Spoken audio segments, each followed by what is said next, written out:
Hello. So today is the 6th of May. I'm standing in front of my neighbor's fuchsia, which is growing for years. It's doing quite healthy.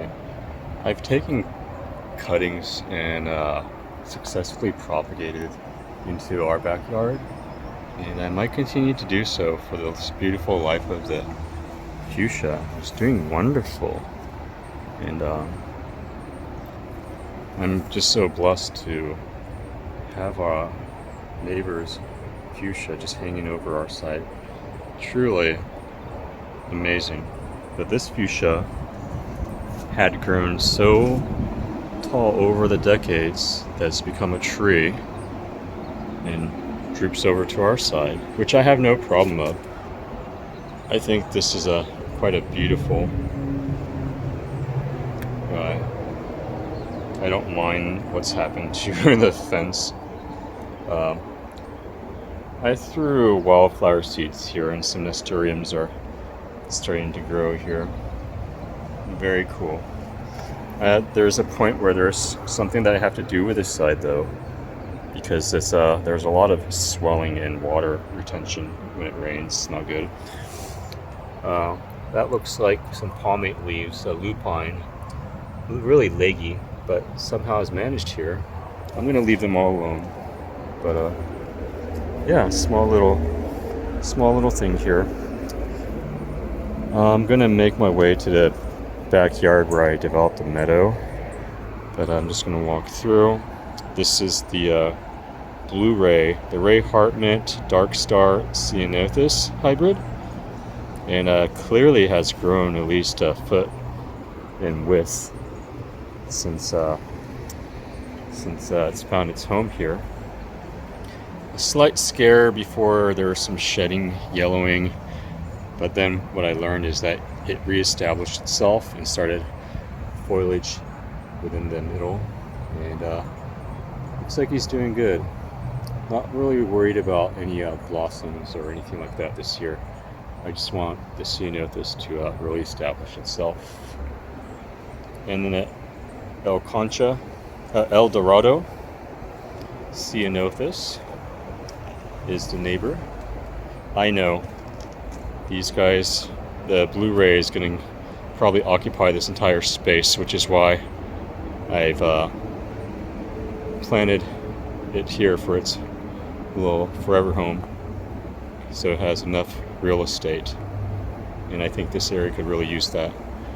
The pear is doing amazing, and the apple is resilient and regrowing. But yeah, I will be making my way to the backyard area where there's a meadow.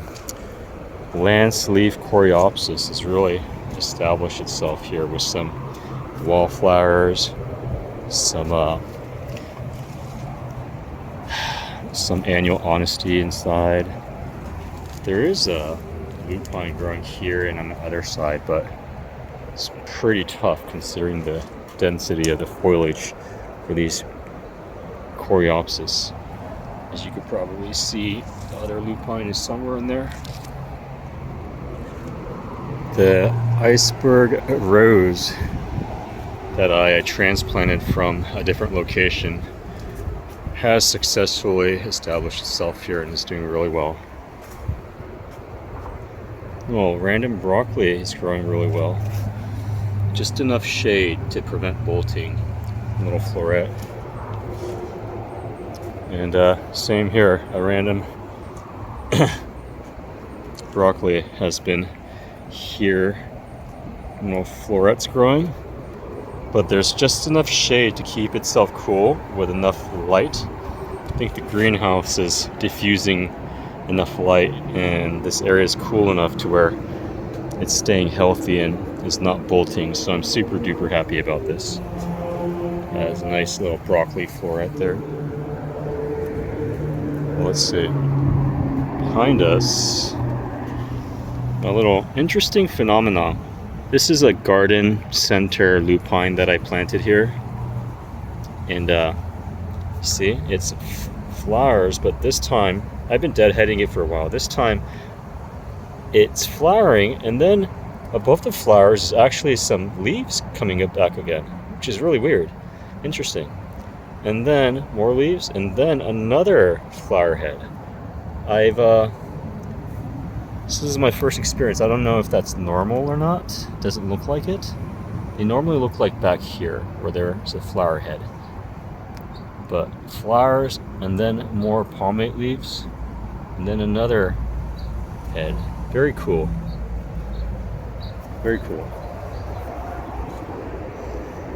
And let's check out my cherry whip.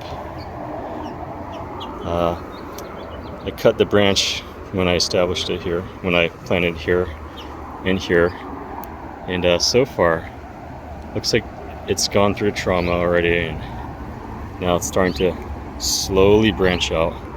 It might take a year to really do anything, but it looks like it's leaving fairly well, so photosynthesize and build the root system this year, and see what happens.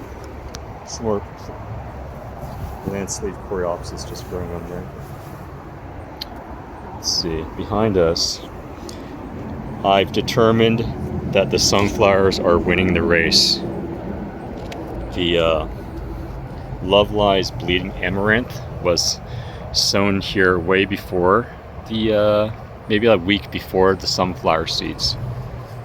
So they've been racing to grow, but the sunflowers are definitely winning. These guys, I heard, can get up to like 3 to 5 feet. Judging by where we are today, I would say that they might get to around 3 feet tall. But they're amaranth. This is still in its infancy, but as we can see, it's starting to develop its flowers. It's gonna start doing this in, they're gonna look like red dreadlocks drooping over. Really cool.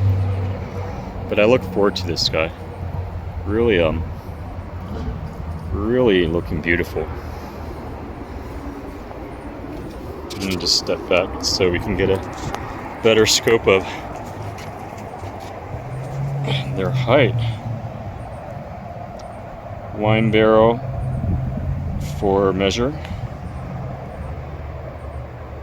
and then the himawari, the sunflowers, which are about close to 5 feet tall at this point. I'm 5'6", not very tall, so I'll say a little under 5 feet at this point.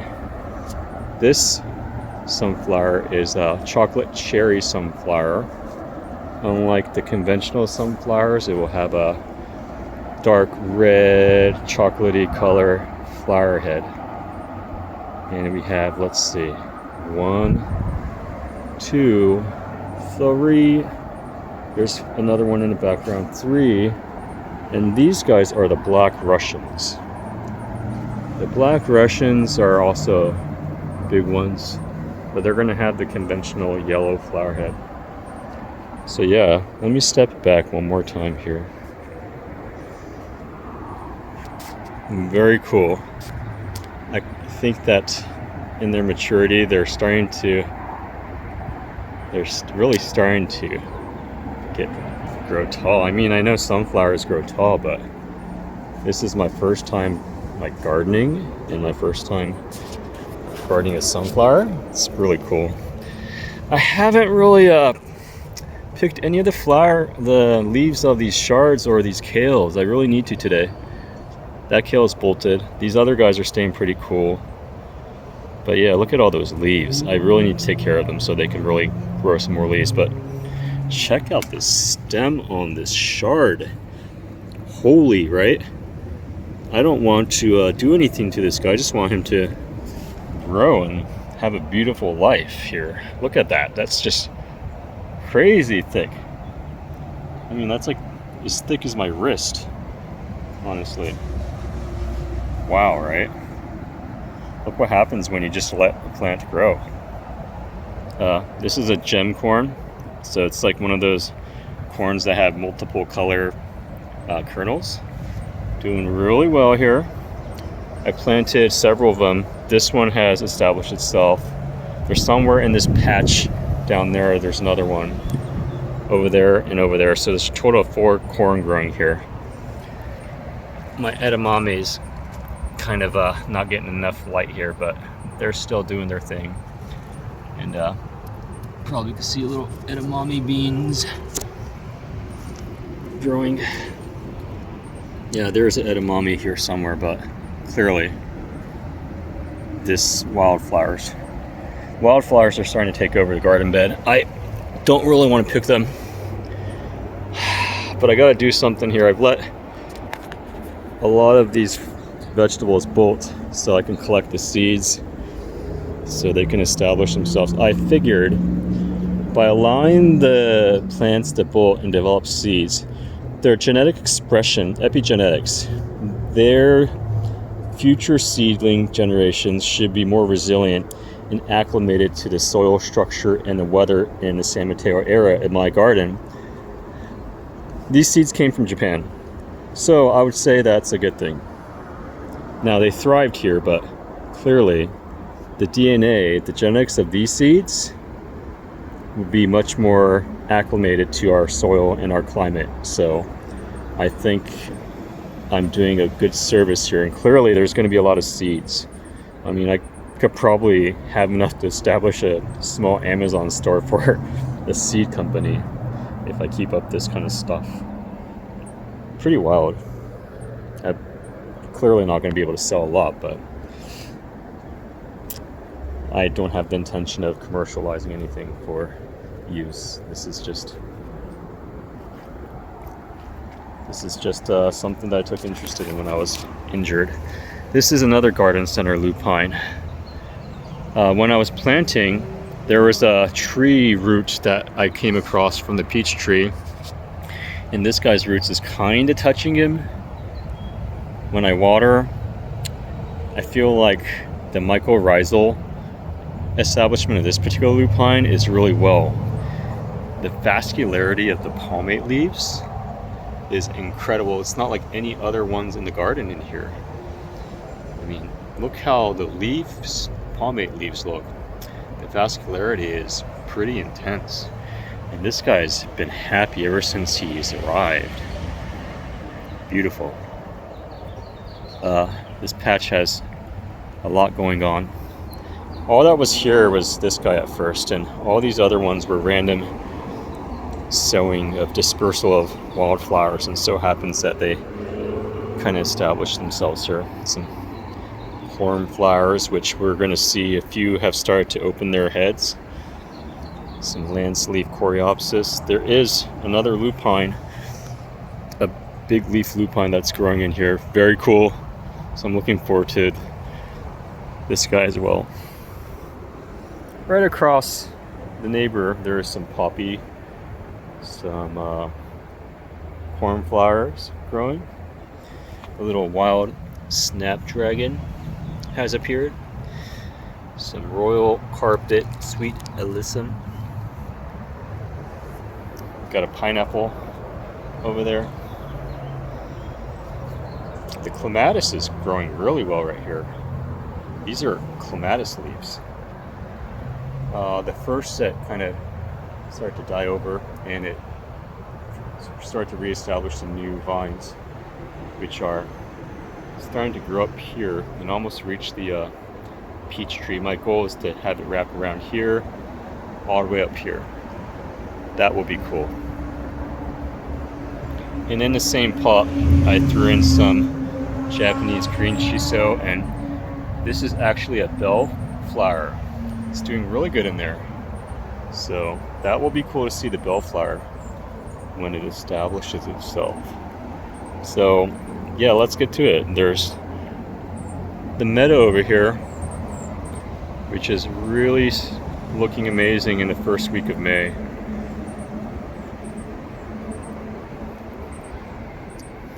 If there's any videos, we could clearly see how small they used to be, and now look what it's done.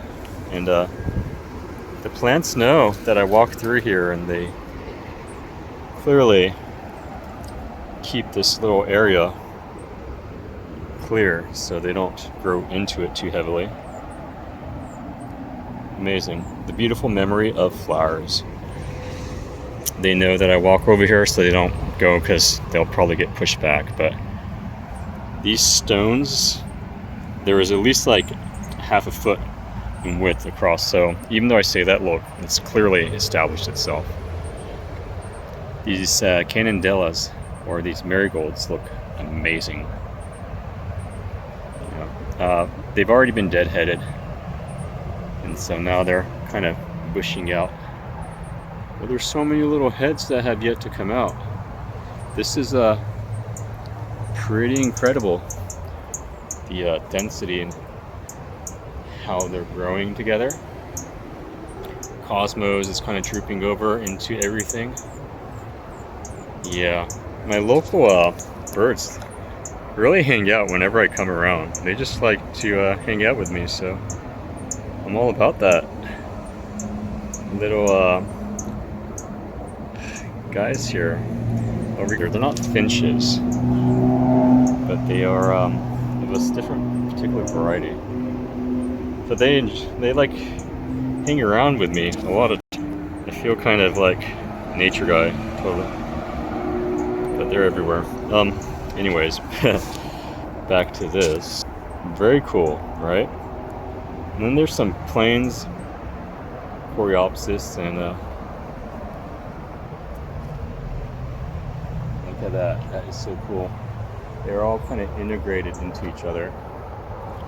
And the alyssum, or alyssum, kind of peeping in here and there and everywhere. I think I'm going to deadhead this guy soon. Some more garden center lupines, and then we'll get into ones that I've sown. Hey, pretty bird. They're not they're comfortable with my presence, so I totally dig it. Some annual phlox growing in between here. Very cool. Some different variations of marigolds. I think the earlier one we saw was a pot marigold. I think this is a plains marigold. But as you can see, different color, different variety. That one's all orange. This one has a nice little red auburn center. Some cornflower in the mix. Starting to show its head. If you kind of go down a little bit here, I got an arroyo lupin that has been growing here for some time, and it's a little small guy, but he's starting to develop flowers, as you can see. So beautifully accenting the little entryway. And we haven't seen the flowers yet, but we have some baby breath elegans growing in here too. So some little white flowers will be displayed. The lance leaf Coreopsis all over the garden has just developed foliage. I don't know if it's a biennial, annual, or whatever. We'll have to look it up. I'm not, this is, remember, my first, not even a year in gardening, just a couple of months. But yeah, it'll be interesting. I think it's going to be like an orange type of flower. Now, this is one of the very first cornflowers that have begun to show its head. So we have a nice different color, some contrast going on very soon. So far we have like scarlet, sunfire orange, some yellow, cosmos with this amazing pink, some blue arroyo lupines, and then we are going to have some amazing cornflower blue all over the place. Look how many cornflowers there are. And this is just the first week of May. Going back down in the lower level, this is a bean patch over here. Back over here, I've sown in below this persimmon tree a ton of black beans, and they are starting to flower, which is really cool. Kind of going back down, there's some more Coreopsis that's married in here with some wild snapdragons. It's kind of very cool, actually. Because of the rain, some of these cornflowers fell over and drooped. I didn't correct them, so they've kind of grown into the path right here, which is cool for me. It's like they're saying, don't walk this way, go the other way. Ooh, right below here, look. Looks like a common poppy. Cool though, isn't that? Poppy heads. Wow. Very cool. Some more wild snapdragons married into the cornflowers, which are really everywhere. This one's also starting to come out. Look at that. Very cool. And right behind is the Cadota fig, which is about 4 feet tall.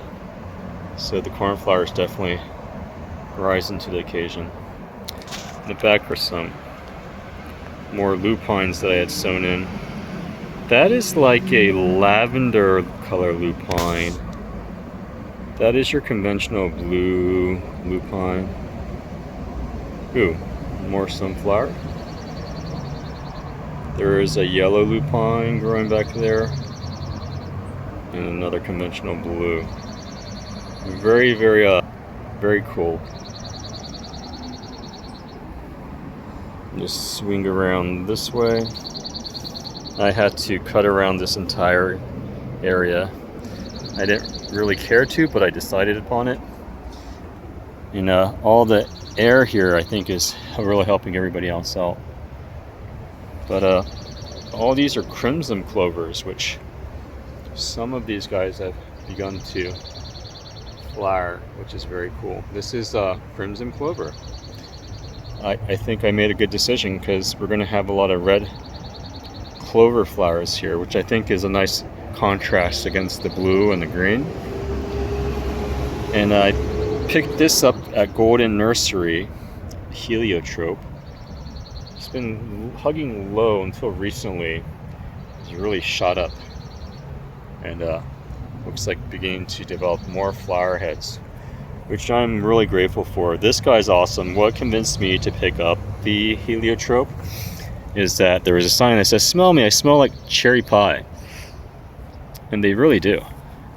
So, I won't say my favorite, but so far my favorite smelling plant in here. You know, I said to myself, I'm only going to spend 20 bucks at the garden center, you know. So this 20 bucks will get me a $55 plant, and I won't spend any more than $100 for a total of $200 plants. That's kind of like the garden center math. It's like you go in with one expectation, and then suddenly you're spending a couple $100. I guess that is how much I never knew myself, but apparently I know that I like flowers. So that's cool. This is a volunteer nightshade, and judging by the flowering, I don't think it's deadly nightshade, the belladonna. Picture identifier suggests this is American nightshade, which also still has its toxicity, but I'm letting it grow here until I feel that it's going to become a problem for my buddies or anybody. It must have been the birds who pooped and dispersed the seeds. That is my best guess for dispersal of seeds, that the many birds that visit my backyard probably helped propagate it.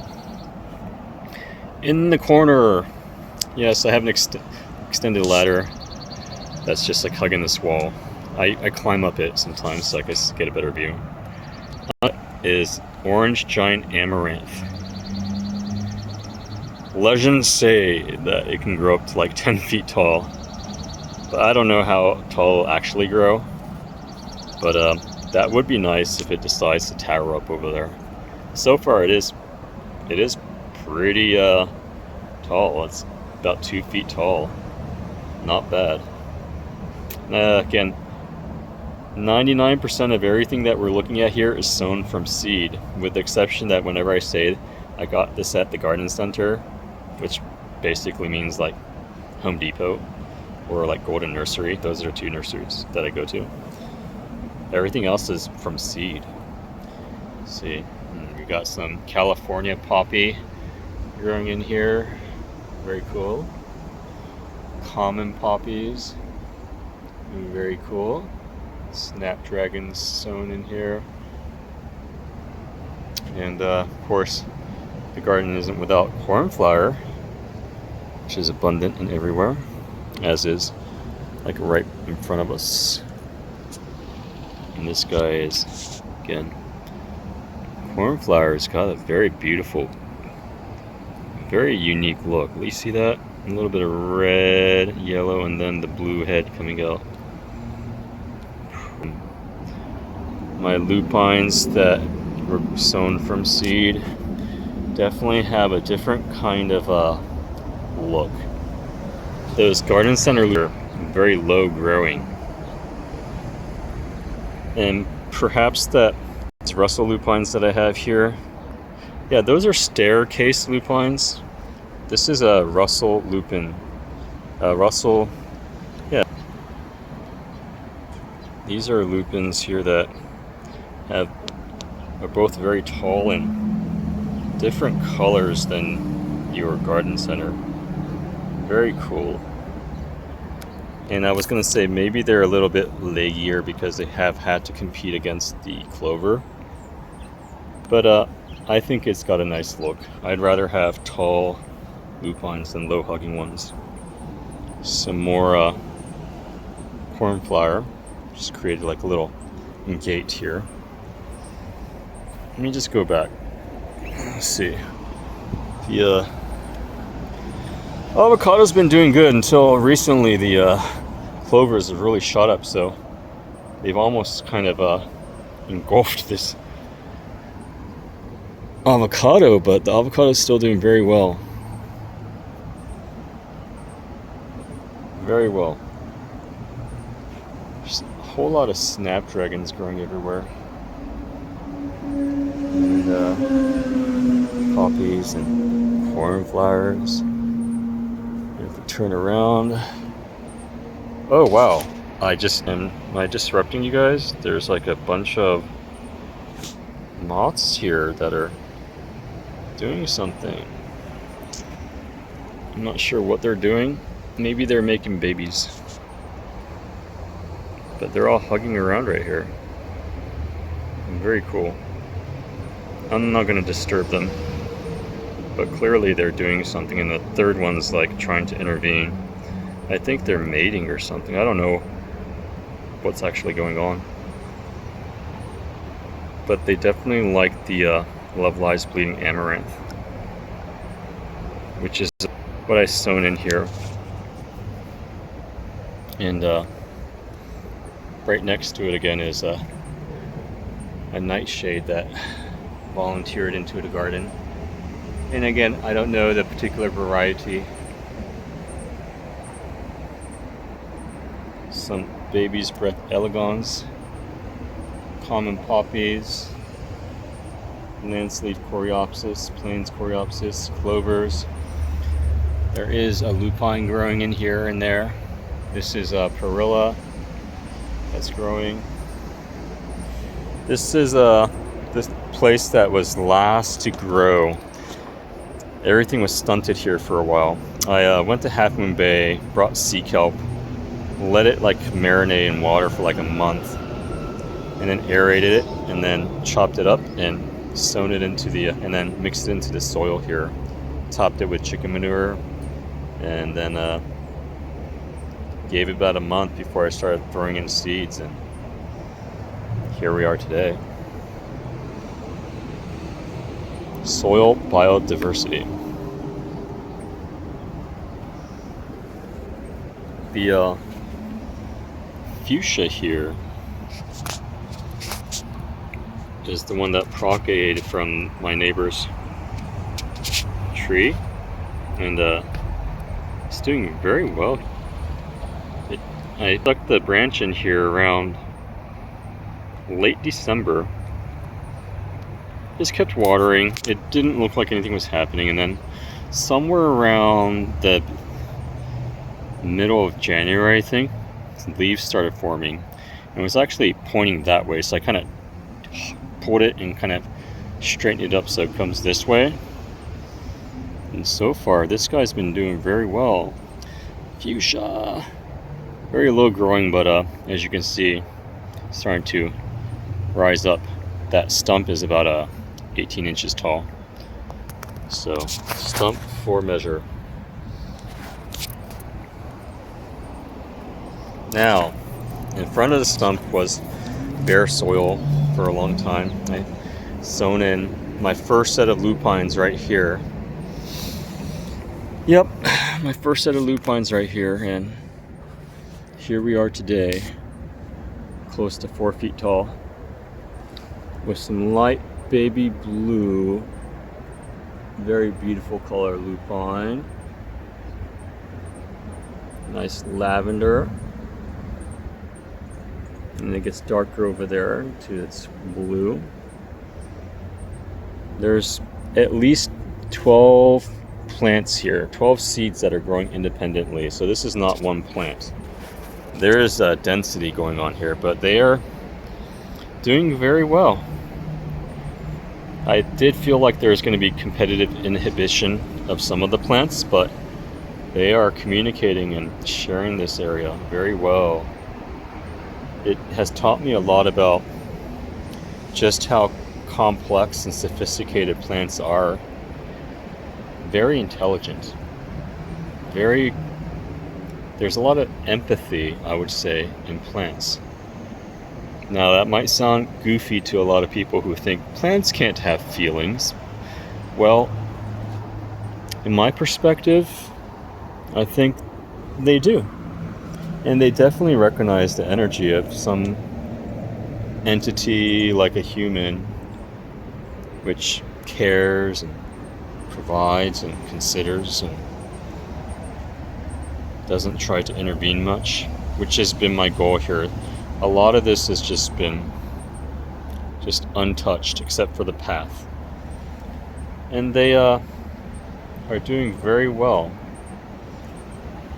Some poppy. I will admit, I did remove a ton of poppy from under these trees over there. At first I was really reluctant to have any poppy grow. But when I recognized that they are growing so much everywhere that I cannot go in and pull, I've just let them grow, and I'm actually happy they did. Because the only poppies that I was aware of are like the California poppies with their very unique shaped leaves. For the longest time, I thought these guys were going to be like weeds. So be careful when you're gardening, because sometimes what you think is a weed is not a weed. These are common poppies. So I think they're going to be a red color, but they look really cool. Those are the ones who I thought were weeds. And so far I have been wrong. And as you can see, they are everywhere. So there's going to be a curtain of cornflower blue, poppy red, speckles of orange and yellow, purple, and everything in between. This was all bare soil in December. I have videos and pictures for proof. A lot of forget-me-nots everywhere too, so there is going to be a nice sky blue silhouette amongst all of this. I'm going to spin around here. Those Russell lupins grow tall. These ones right here are Arroyo lupins, and this is from a wildflower seed pack that I dispersed everywhere, because I did not have Arroyo lupin seeds. However, here we are today, and I deadheaded this guy early so I could help it bush out. And I am happy that I did, because this one is accenting the corner very well. It has a very unique look. As you can see, completely different than in these lupines. And then this corner is really cool. I'm sure it exists obviously, but this lupine is white. Just completely white. And so I'm super grateful, because the meadow that I've created has so many colors of lupine. I said to myself that I want to create a meadow, and I believe that so far it's working out well, and it definitely looks like a meadow. What this is actually arugula. Arugula. I know, right? It's just kind of growing out everywhere, and I'm fine with it, so long as it doesn't try to take over other plants. Crimson clover. Again, this whole area is nothing but crimson clover, black beans, and lentils. Yes, there are lentils in here. Video for proof. Lentils. Black beans growing. And crimson clovers.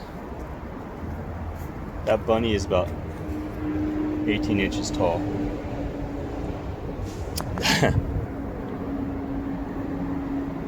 Kind of disappeared in there. I never really go back over here to video thing, but back here is really, really untouched land, as you can see. Don't walk through it, don't weed it, barely get water over here. This is just all like morning dew and growth, and on occasion, like once a month, I've watered. Earlier on I was watering a lot, I admit, but lately I haven't, because there's been rain, so we're fortunate. However, with less rain, I think I will be watering more. The bee just tapped my ear. I think it says, "Sean, you better water." In here are more cosmos. Very cool. Cornflowers, common poppy, snapdragons. I think this is a common weed, which I might pull. Snapdragons. Forget-me-nots back here. There is a lupine growing here somewhere, but this is so dense, it's got to be difficult. I found it. Yeah, it's definitely growing right next to the succulent here. It's very easy to recognize the palmate leaves of lupines, but yeah, cool. So this guy is managing here, but getting some photosynthesis, which is good. So I think it will be okay. I was just concerned because they're so dense over here that some of these plants definitely have died back or are going through some inhibitory state until these plants like do their thing. Oh yeah, some more lentils peeping out of here. Why did I throw lentils into the dirt? I don't know. I've never grown lentils. I never grew black beans. I've never grown anything except a potato before. But yeah, through my experiment here, densely sown clovers, black beans, and lentils do manage to work within themselves. But I admit, there was a lot more that I've sown in here, so a large majority have turned into soil protein, or soil, basically just feeding the soil, or they're inhibited until they're going to grow later. I think I've got some weeds growing here. Yep, and here as well. Looks like some forget-me-nots. Our little resident bumblebees, busy. He kind of got in my face like, "Can you just leave me alone, pal?" I was just like, doing my thing.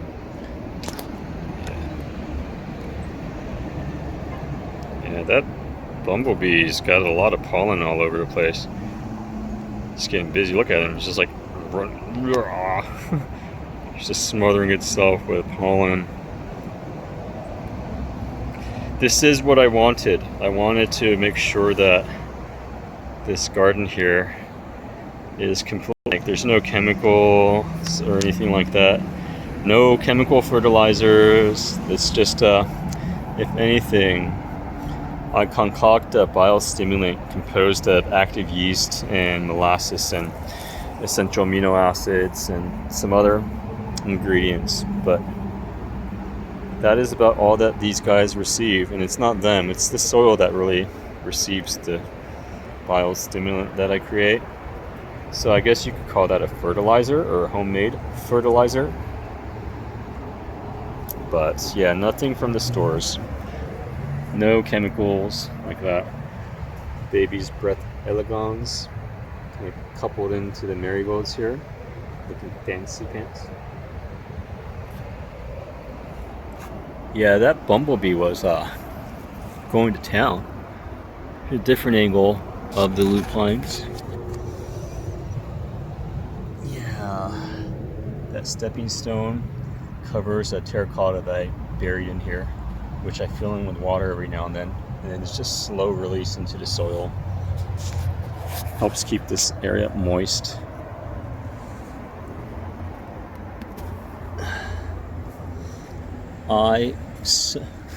I grew this scarlet sage inside of a little 1-inch pot, and then when it started to grow, put it into the soil when there was nothing here. And although the annual honesty is kind of shading it, it's managing.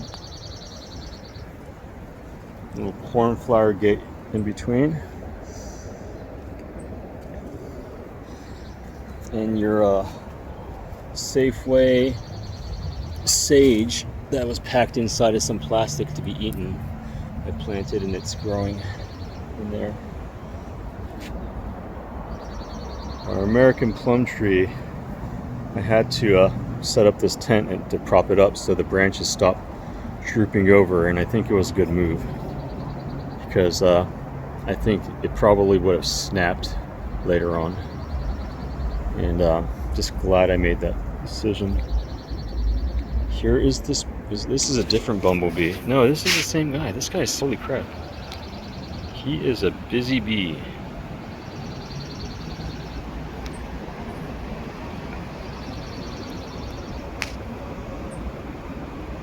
Look at all that pollen.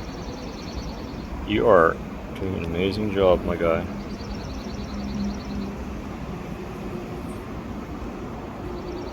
Oh my god, I've been talking for 45 minutes plus. This is quite a long vlog. So those who have continued to follow along, thank you. You know, I don't do it for the views. I'm just kind of documenting this stuff for my own purpose. Gilias growing everywhere. Very cool. These are all randomly sown seeds. This is a garden center snapdragon that I planted here and there, and it kind of just has been overtaken by everything else, but it's a nice little contrast. The blackjack brown turkey variant fig here used to lean over towards that area, so I kind of supported it. And I think it's developing its first little fig, so I'm super happy. I just wanted to establish itself. All these guys that these figs, I prepped the soil, and so far I think they've done well. This Olympian had been struggling, which is the reason why I cut everything back. And in doing so, this big leaf lupine, you could see how lanky it was. It was so leggy that when I cut the clovers around it, that it eventually just fell over.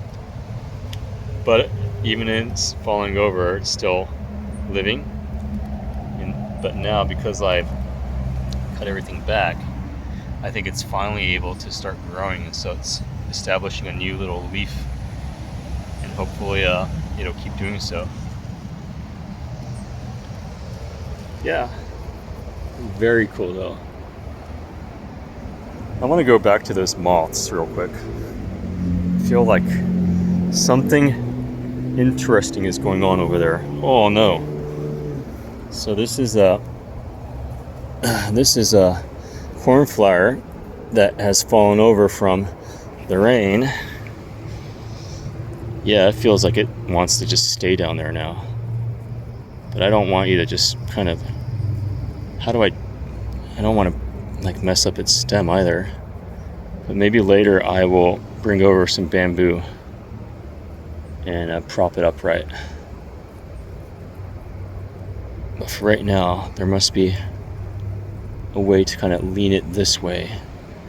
And maybe with the power of your friend here, yeah, like that. And once its vascular pumps start going into play, it'll kind of push itself upright again. That is my hope. That is what I did with these guys over here. They drooped into the pathway. Yeah, I think that they are mating. These moths are like going wild over here. I kind of disrupted them a little bit here. These moths are dying, I suppose. Wow, this is like National Geographic in my backyard. Look at that. Look at that. That must be the female. And I think my presence kind of scared them off. I better get out of here. Yeah. Very cool though. They've been hanging around there for a while. See, there's more moths. There must be a chemical message that comes out that I cannot smell, obviously. But they are definitely like getting frisky over here. Wow, moth sex. I'm just gonna leave them alone. Very, very unexpected event here, but hey, you know, these guys. Wow, they're like flying all over the place. But yeah, that's kind of the update that I've got right now.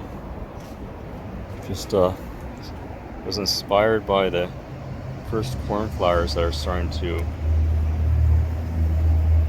really present themselves. And I look forward to these guys. That is one of the many throughout the garden. The lupines are especially beautiful, but these cornflowers, randomly sown cornflowers everywhere, are really showing their presence. Maybe I could come back here to the lupine. Lupines are good for the native species of pollinators in the Bay Area, so it's not just that they collect honey, but they host several species of caterpillars, moths, butterflies. It's a host plant. It's very cool. And this guy, same guy, he is the pollen master here. Look how fast he's working. Okay, he flew somewhere where I don't know. I ain't tracking. Very cool though.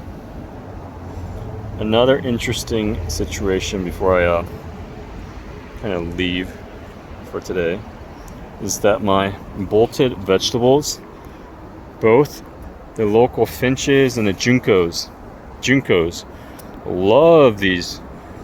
They hang around here and eat the flower heads and the bean pods. So yeah, let your veggies flower. worried about your food in abundance, you can go to a grocery store. But like these natives, birds, man, I'm sure they're finding food just fine, but they really do hang out and enjoy this stuff. Yeah, this vegetable bed is all for the animals. I got some eggplants in there that I'm gonna have to find. And as we speak, the sunflower heads have shifted from the east, kind of and centralized right above. But yeah, garden update. Very nice, very cool. Alright, y'all. Thanks for watching. See you next time.